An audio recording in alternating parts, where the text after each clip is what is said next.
Hello, this is Sean Gibson, the executive editor of GamingIllustrated.com, and this is the video review of Endless Space, a 4X space simulation game similar in the mold to games like Civilization, or if you go way back in the day, something like Masters of Orion, where you build up a civilization in outer space. It's up to you to take over the galaxy, and Endless Space is the latest in a fine line in this genre and really takes it a nice step forward with some really good graphics, some really deep gameplay, and a lot of replay value. What you see right now is the grid. Basically, you get to set up your own galaxy, you get to pick the galaxy type, you get to pick the number of people you're against, and what you see right now, specifically, is the research tree. As you see, it's humongous, it's ridiculous. There are 4 main areas of research, and you're going to need components of each one of the 4 if you really want to do anything in the game, but you're going to have to set your game plan early. We found that if you didn't have a game plan, you were not going to be successful, even on the easier modes of gameplay. The game does have a bit of a learning curve. If you're familiar with the genre, you're going to pick it up pretty quick, but if you're not, you're going to have to go through the tutorials, which weren't as detailed or as nice as we would have liked to have seen. You're going to have to play through it twice if you're really not familiar with this genre and you're interested in diving in, and it doesn't really take you through what you need to do to win. You have to do a lot of reading. Come on, show me how to do it. Talk to me. As it is, the tutorial just, that was one of the downsides of the game, but once you dive in, you play a few times, you're going to get used to it.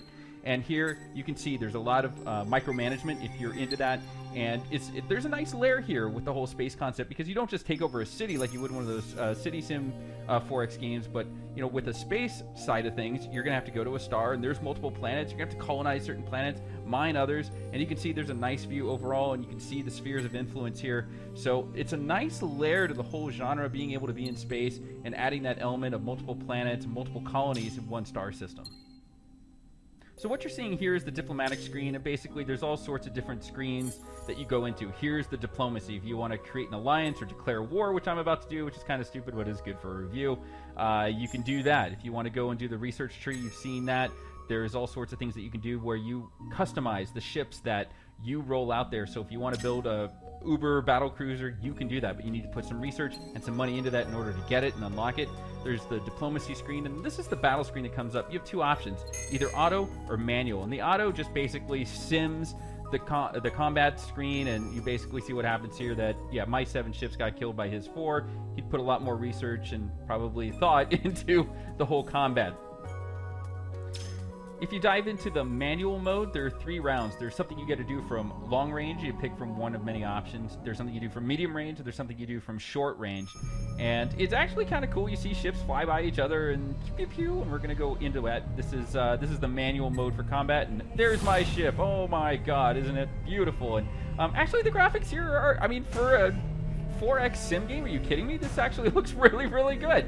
There is a free-floating camera, but I just thought watching it in this, what I dubbed the cinematic mode, was actually quite cool. And these are all the different things that you got to pick. So when you're at long range, okay, pick your first card, if you will, and this is what you're going to play against him.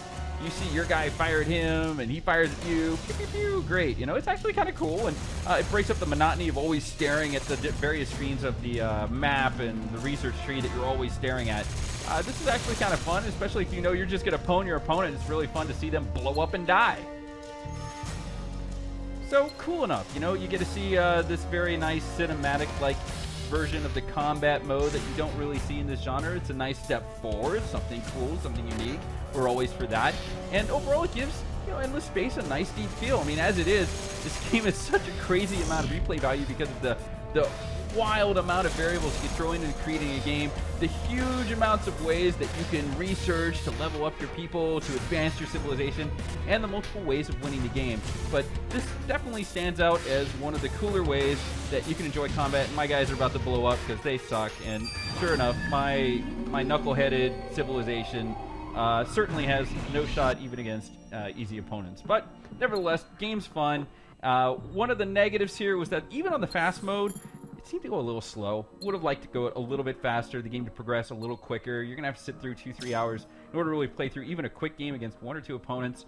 I guess for the way I play this game.